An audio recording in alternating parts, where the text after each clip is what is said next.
So I mentioned in my last video at the end of week 4 that I was struggling a little bit, and by the beginning of week 5 it had kind of got a bit worse. I was really overwhelmed with the amount of work that we had to do with the 2 projects and like with the scale of how big the 2 projects were. So I got pretty stressed and anxious about it for the whole of week 5. I had to just focus on just the essay for a few days, and I didn't really do that much work for the pre-major project. And I did get quite behind in terms of what I had planned to have done by these weeks. But I couldn't do much about it because, yeah, it wasn't a good week. By week 6, you'll see that I was getting back on my feet, and I decided to go out on a little day trip to kind of give myself some more inspiration. You'll see that once that comes. But yeah, so there was that little hiccup, but hopefully I can catch up. I think I am catching up. But you'll see that in the rest. I'm getting ahead of myself now.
thought I'd show the Pinterest boards that I've been creating for the FMP, well, for the whole of the year, really. I've been spending quite a lot of time just gathering things to help me out with drawing my final panels. So some of them are my own photos. I took a ton of photos of pages from books. Books like these, so abandoned places, and more abandoned places, and then like buildings, how to read buildings, but I like the different styles that it illustrates, so I thought it might be a bit of inspiration. So yeah, I have a lot of those kind of photos. I also have photos from just random, from Pinterest as well.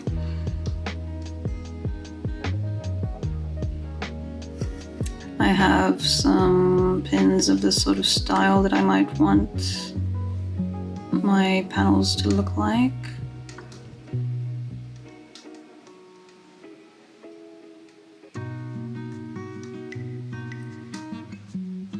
Though in the end I think I'm going to go for kind of a collage style.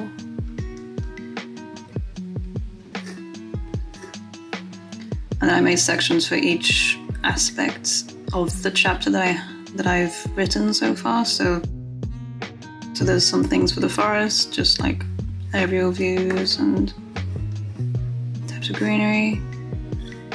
Then there's the tower, because we first see the tower at the very end of the chapter.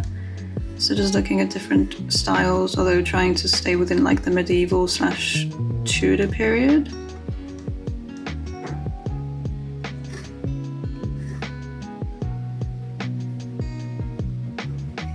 And then there's other things like the family home, which it doesn't come up in this chapter, but it'll come up in later chapters when I do that in my FMP. So I'm just starting off with that, and then some fashion, which I'm slowly building up. And then I've also got photos that I've taken myself over the years. I always take a ton of photos when I go to castles and stately homes and all that. So I've been gathering these up into one folder so I can just look at them quickly and use them as reference. I might also use some of them to use as backgrounds, but I need to experiment with that.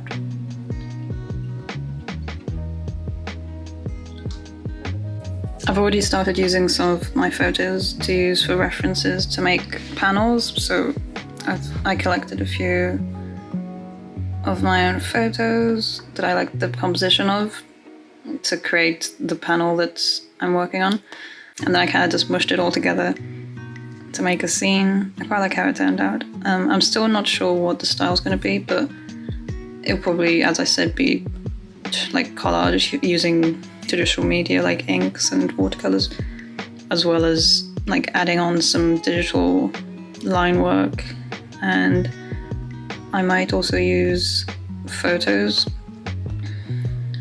If I take that off, you can see what the line work is first. These are some more panels, so I was making sure that I didn't do as much detail there. But because it's so empty in the background, and I didn't really want to have to draw a lot more greenery, I realized that I could probably just use this photo, and just make it blend in with the style once I've colored everything in, and it would just save me a lot of time. I'll have to experiment with it.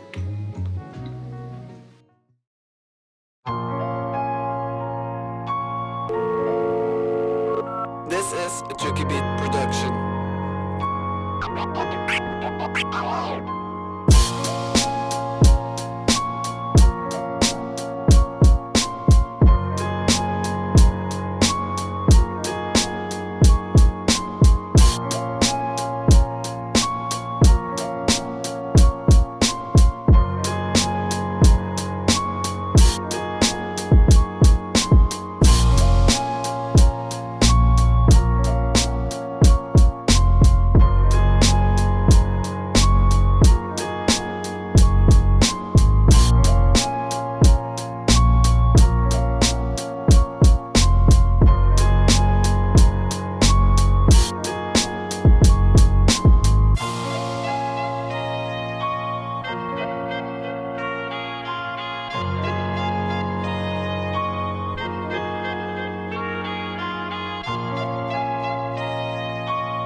production.